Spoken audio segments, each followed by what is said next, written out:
Religious warfare, the age of the great religious controversies. The 16th and 17th centuries were the age of religious controversy. If you will notice, you'll find that almost everybody around you is forever talking economics and discussing wages and hours of labor and strikes in relation to the life of the community, for that is the main interest of our own time. The poor little children of the year 1600 or 1650 fared worse. They never heard anything but religion. Their heads were filled with predestination, transubstantiation, free will, and 100 other queer words expressing obscure points of a true faith, whether Catholic or Protestant. According to the desire of their parents, they were baptized Catholics or Lutherans, or Calvinists, or Zwinglians, or Anabaptists. They learned their theology from the Augsburg Catechism, composed by Luther, or the Institutes of Christianity, written by Calvin, or they numbered the 39 Articles of Faith, which were printed in the English Book of Common Prayer, and they were told that these alone represented the true faith. They heard of the wholesale theft of church property perpetrated by King Henry VIII, the much-married monarch of England, who made himself the supreme head of the English Church and assumed the old papal rights of appointing bishops and priests. They had a nightmare whenever someone mentioned the Holy Inquisition, with its dungeons and its many torture chambers, and they were treated to equally horrible stories of how a mob of outraged Dutch Protestants had got hold of a dozen defenseless old priests and hanged them for the sheer pleasure of killing those who professed a different faith. It was fortunate that the two contending parties were so equally matched, otherwise the struggle would have come to a quick solution. Now it dragged on for 8 generations, and it grew so complicated that I can only tell you the most important details, and must ask you get the rest from the one of the many histories of the Reformation. The great reform movement of the Protestants had been followed by the thoroughgoing reform with the bosom of the Church. Those popes who had been merely amateur humanists and dealers in Roman and Greek antiquities disappeared from the scene, and their place was taken by serious men who spent 20 hours a day administering those holy duties which had been placed in their hands. The long and rather disgraceful happiness of monasteries came to an end. Monks and nuns were forced to be up at sunrise, to study the church fathers, to tend the sick, and counsel the dying. The Holy Inquisition watched day and night that no dangerous doctrines should be spread by way of a printing press. Here it is customary to mention poor Galileo, who was locked up because he had been a little too indiscreet in explaining the heavens with his funny little telescope, and had muttered certain opinions about the behavior of the planets which were entirely opposed to the official views of the Church. But in all fairness to the Pope, the clergy, and the Inquisition, it ought to be stated that the Protestants were quite as much the enemies of science and medicine as the Catholics, and with equal manifestations of ignorance and intolerance regarded the men who investigated things for themselves, and the most dangerous enemies of mankind. And Calvin, the great French reformer and the tyrant, both political and spiritual, of Geneva, not only assisted the French authorities when they tried to hang Michael Servetus, the Spanish theologian and physician, who had become famous as the assistant of Vesalius, the first great anatomist. But when Servetus had managed to escape from his French jail and had fled to Geneva, Calvin threw this brilliant man into prison, and after a prolonged trial, allowed him to be burned at the stake on account of his heresies, totally indifferent to his fame as a scientist. And so it went. We have few reliable statistics upon the subject, but on the whole, the Protestants tired of this game long before the Catholic, and the greater part of the honest men and women who were burned and hanged and decapitated on account of their religious beliefs fell as victims of a very energetic but also very drastic Church of Rome. For tolerance, and please remember this when you grow older, is of very recent origin, and even the people of our own so-called modern world are apt to be tolerant only upon such matters as do not interest them very much. They are tolerant towards a native of Africa, and do not care whether he becomes a Buddhist or a Mohammedan, as neither Buddhism or Mohammedanism means anything to them. But when they hear that their neighbor, who was a Republican and believed in a high protective tariff, has joined the Socialist Party and now wants to repeal all tariff laws, their tolerance ceases, and they use almost the same words as those employed by a kindly Catholic or Protestant of the 17th century, who was informed that his best friend, whom he had always respected and loved, had fallen a victim to the terrible heresies of the Protestant or Catholic Church. Heresiary, until a very short time ago, was regarded as a disease. Nowadays, when we see a man neglecting the personal cleanliness of his body and his home, and exposing himself and his children to the dangers of typhoid fever or another preventable disease, we send for the Board of Health, and the health officer calls upon the police to aid him in removing the person who is a danger to the safety of the entire community. In the 16th and 17th century, a heretic, a man or a woman who openly doubted the fundamental principles upon which the Protestant or Catholic religion had been founded, was considered a more terrible menace than a typhoid carrier. Typhoid fever would very likely destroy the body, but heresiary, according to them, would positively destroy the immortal soul. It was therefore the duty of all good and logical citizens to warn the police against the enemies of the established order of things, and those who failed to do so were as culpable as a modern man who does not telephone to the nearest doctor when he discovers that his fellow tenants are suffering from cholera or a smallpox. In the years to come, you'll hear a great deal about preventative medicine. Preventative medicine simply means that our doctors do not wait until their patients are sick, then step forward and cure them. On the contrary, they study the patient and the conditions under which he lives. When he, the patient, is perfectly well, and they remove every possible cause of illness by cleaning up rubbish, by teaching him what to eat and what to avoid, and by giving him a few simple ideas of personal hygiene. They go even further than that, and these good doctors enter the schools and teach the children how to use toothbrushes and how to avoid catching colds. The 16th century, which regarded, as I have tried to show you, bodily illness is much less important than sickness which threaten the soul, organized a system of spiritual preventative medicines. As soon as a child was old enough to spell his first words, he was educated in the true and the only true principles of faith.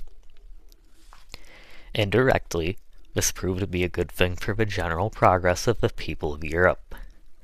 The Protestant lands were soon dotted with schools.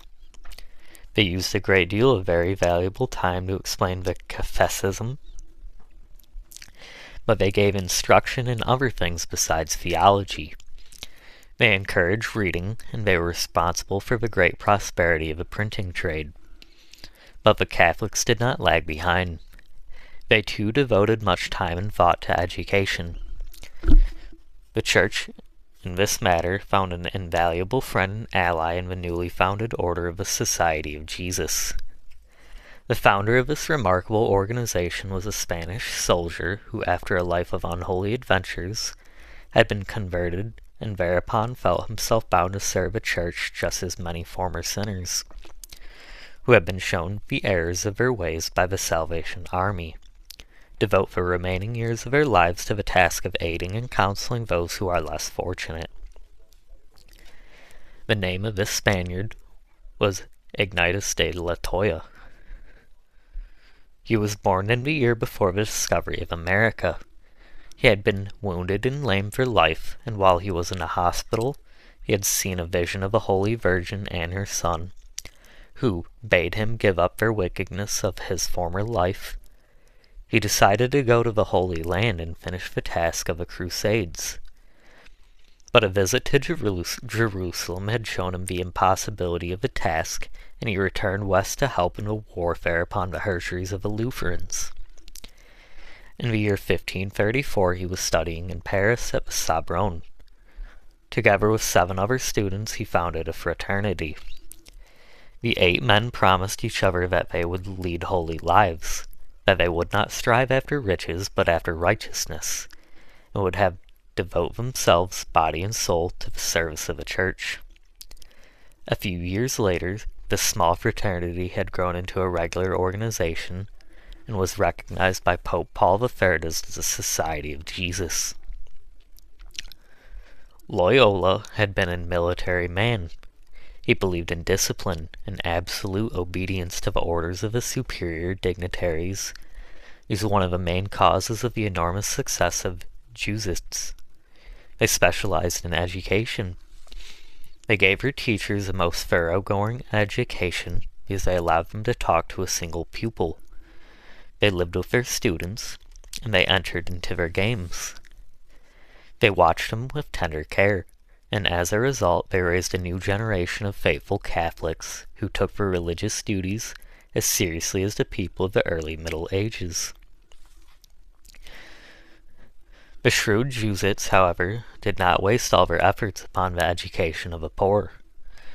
They entered the palaces of the mighty and became the private tutors of the future emperors and kings. And what this meant you will see for yourself when I tell you about the 30 Years' War. But before this terrible and final outbreak of religious fanaticism, a great many other things had happened. Charles V was dead. Germany and Austria had been left to his brother Ferdinand. All his other possessions, Spain and the Netherlands and the Indies and America, had gone to his son Philip.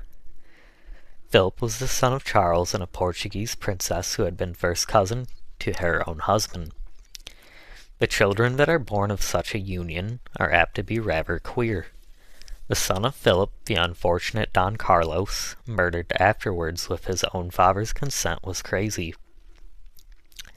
Philip was not quite crazy, but his zeal for the church bordered closely upon religious insanity. He believed that heaven had appointed him as one of the saviors of mankind. Therefore, whoever was obstinate and refused to share his Majesty's views proclaimed himself an enemy of the human race and must be exterminated, lest his example corrupt the soul of his pious neighbors. Spain, of course, was a very rich country. All the gold and silver of the New World flowed into the Castilian and Aragonian treasures. But Spain suffered from a curious economic disease. Her peasants were hard-working men and even harder-working women, but the better classes maintained a supreme contempt for any form of labor, outside of employment in the army or navy or the civil service. As for the Moors, who had been very industrious artisans, they had been driven out of the country long before. As a result, Spain, the treasure chest of the world, remained a poor country because all her money had to be sent abroad in exchange for the wheat and the other necessities of life which the Spaniards neglected to raise for themselves. Philip, ruler of the most powerful nation of the 16th century, depended for his revenue upon the taxes which were gathered in the busy commercial beehive of the Netherlands.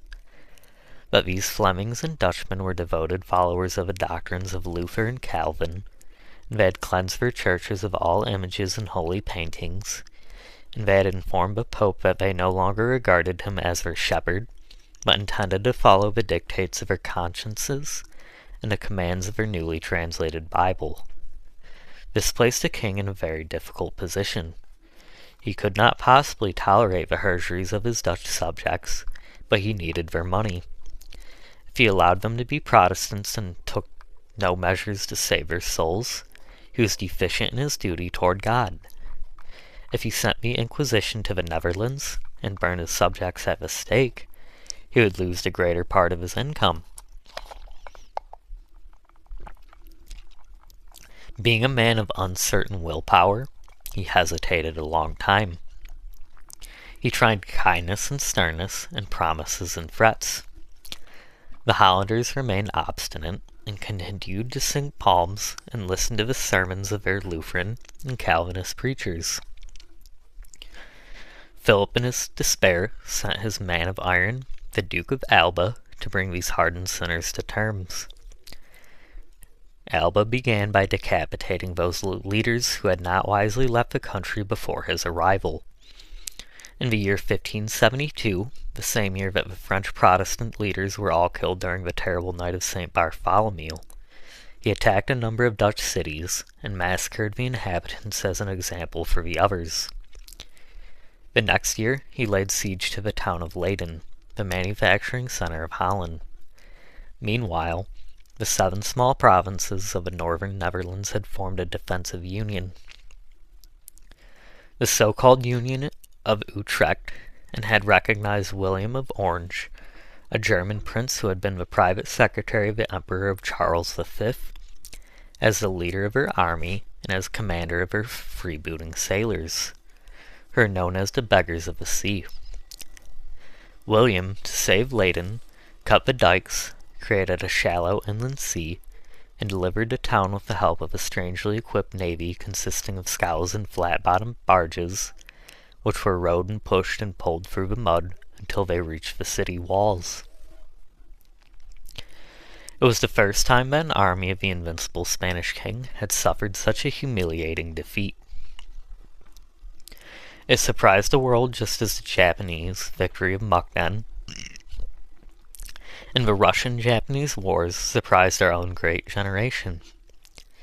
The Protestant powers took fresh courage, and Philip devised new means for the purpose of conquering his rebellious subjects. He hired a poor half-witted fanatic to go and murder William of Orange, but the sight of their dead leader did not bring the 7 provinces to their knees. On the contrary, it made them furiously angry. In the year 1581, the Estates General, the meeting of the representatives of the 7 provinces, came together at the Hauge and most solemnly abjured their wicked King Philip, and themselves assumed the burden of sovereignty, which thus far had been invested in their king by the grace of God. This is a very important event in the history of the great struggle for political liberty. It was a step which reached much further than the uprising of the nobles, which ended with the signing of the Magna Carta. These good burghers said between a king and his subjects there is a silent understanding that both sides shall perform certain services, and shall recognize certain definitive duties. If either party fails to live up to this contract, the other has the right to consider it terminated. The American subjects of King George III in the year 1776 came to a similar conclusion. But they had 3,000 miles of ocean between themselves, and their ruler and the Estates General took their decision, which meant a slow death in case of defeat. Within hearing of the Spanish guns, and although in constant fear of an avenging Spanish fleet.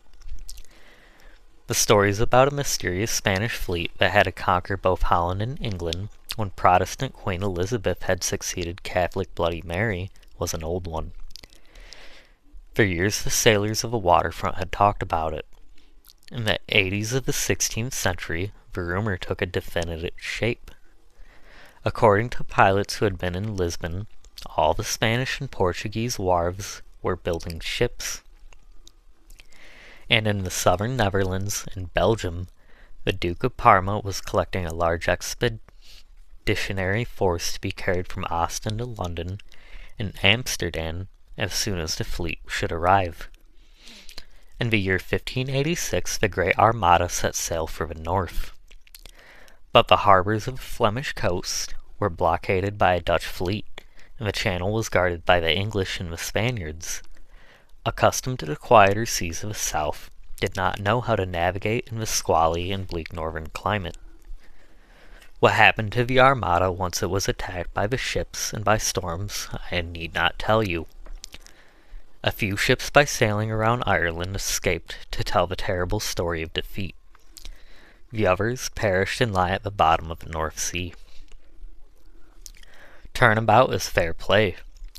The British nod the Dutch Protestants now carried the war into the territory of the enemy. Before the end of the century, Houtman, with the help of a booklet written in Linschoten, a Hollander who has been in the Portuguese service, had at last discovered the route to the Indies. As a result, the Great Dutch East India Company was founded, and a systemic war upon the Portuguese and Spanish colonies in Asia and Africa was begun in all seriousness. It was during this early era of colonial conquest that a serious lawsuit was fought out in the Dutch courts. Early in the 17th century, a Dutch captain by the name of Van Heemskerk, a man who had made himself famous as the head of an expedition which had tried to discover the northeastern passage to the Indies, and who had spent a winter on the frozen shores of the island of Nova Zembla, had captured a Portuguese ship in the Straits of Malacca. You will remember what the Pope had divided the world into two equal shares, one of which had been given to the Spaniards, the other to the Portuguese. The Portuguese quite naturally regarded their water, which surrounded their Indian islands, as part of their own property. And since for the moment they were not at war with the United Seven Netherlands, they claimed that the captain of a private Dutch trading company had no right to enter their private domain and steal their ships. And they brought suit. The directors of the Dutch East India Company hired a bright young lawyer by the name of De Groot, or Groitus, to defend their case. He made the astonishing plea that the ocean is free to all comers. Once outside the distance, which a cannonball fired from a land can reach, the sea is, or according to Groitus, ought to be, a free and open highway to all the ships of all nations. It was the first time that their startling doctrine had been publicly pronounced in a court of law. It was opposed by all the other seafaring people. To counteract the effect of Groitus' famous plea for the Mare Liberum, or open sea, John Selden, the Englishman, wrote his famous treatise upon the Mare Clausum, or close sea, which treated of the natural right of the sovereign to regard the seas which surrounded his country as belonging to his territory. I mention this here because the question had not yet been decided, and during the last war caused all sorts of difficulties and complications. To return to the warfare between Spaniard and Hollander and Englishman, before 20 years were over, the most valuable colonies of the Indies, in the Cape of Good Hope and Ceylon, and those along the coast of China and even Japan, were in Protestant hands.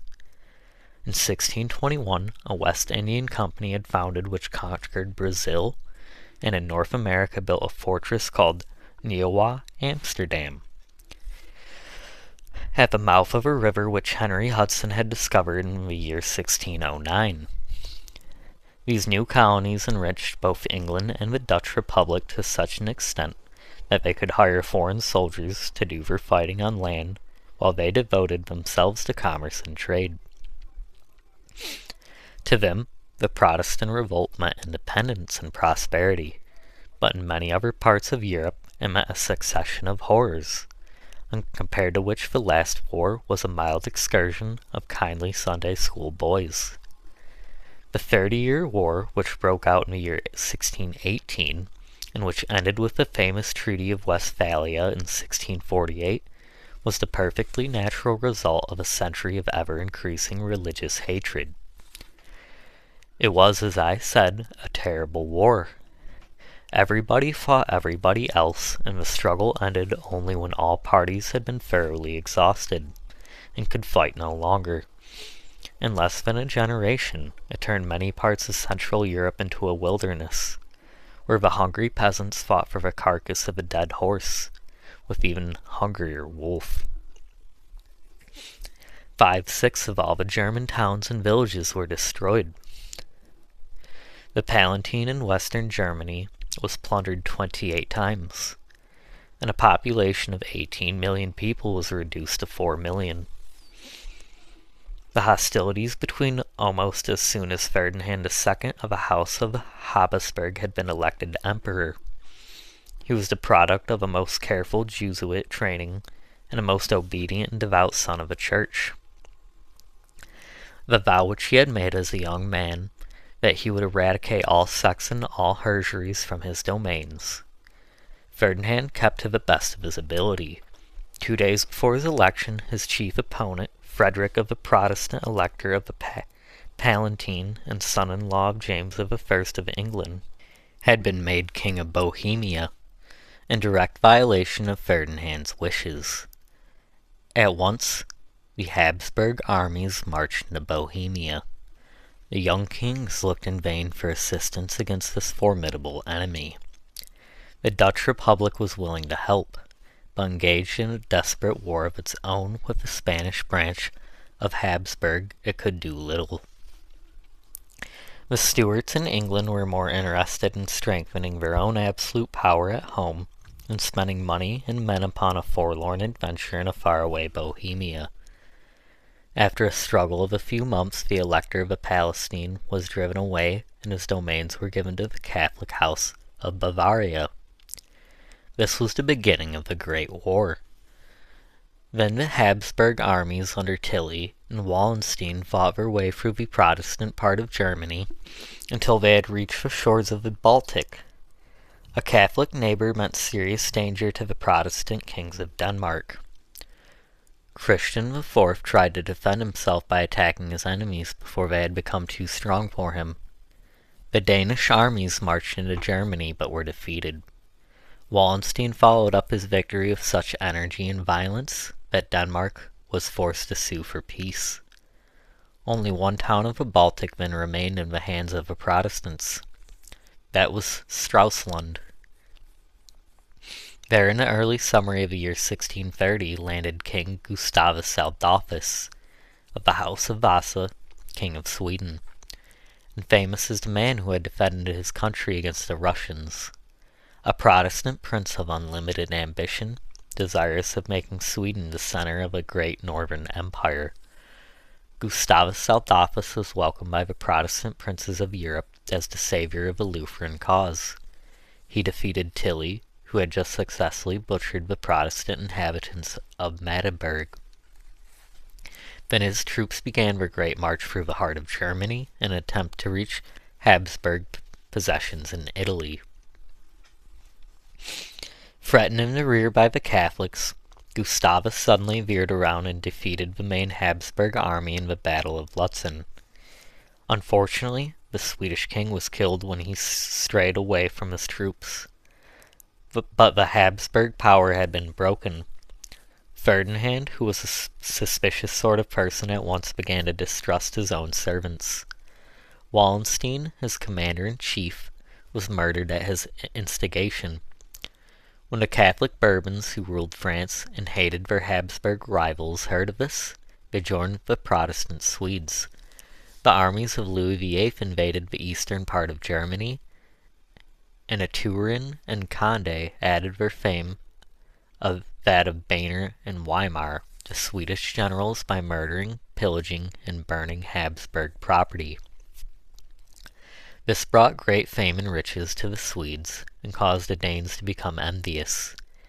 The Protestant Danes thereupon declared war upon the Protestant Swedes, who were the allies of the Catholic French, whose political leader, the Cardinal de Richelieu, had just deprived the Huguenots or French Protestants of those rights of public worship which the Edict of the Nantes of the year 1598 had guaranteed them. The war, after the habit of such encounters, did not decide anything when it came to an end with the Treaty of Westphalia in 1648. The Catholic powers remained Catholic, and the Protestant powers stayed faithful to the doctrines of Luther and Calvin and Zwingli. The Swiss and Dutch Protestants were recognized as independent republics. France kept the cities of Metz and Toul and Verdun and a part of the Alsace.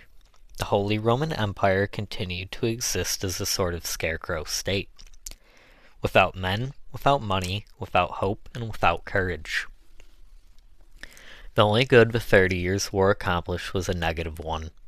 It discouraged both Catholics and Protestants from ever trying it again. Henceforth they left each other in peace. This, however, did not mean that religious feeling and theological hatred had been removed from this earth.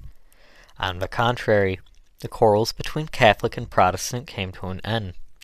The disputes between the different Protestant sects continued as bitterly as ever before.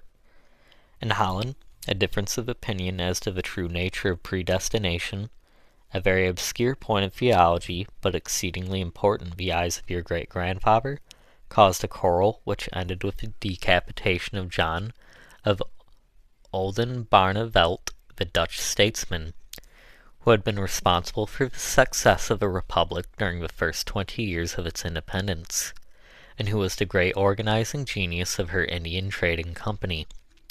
In England, the feud led to civil war.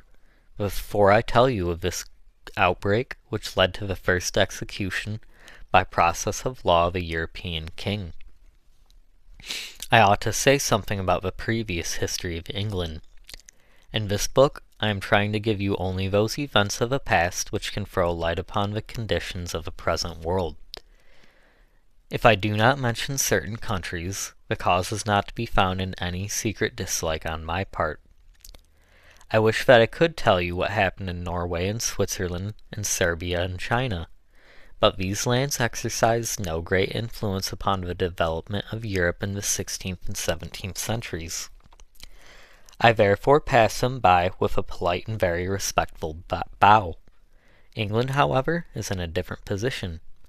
What the people of that small island have done during the last 500 years has shaped the course of history in every corner of the world. Without a proper knowledge of the background of English history, you cannot understand what you read in the newspapers. It is therefore necessary that you know how England happened to develop a parliamentary form of the government, while the rest of the European continent was still ruled by absolute monarchs.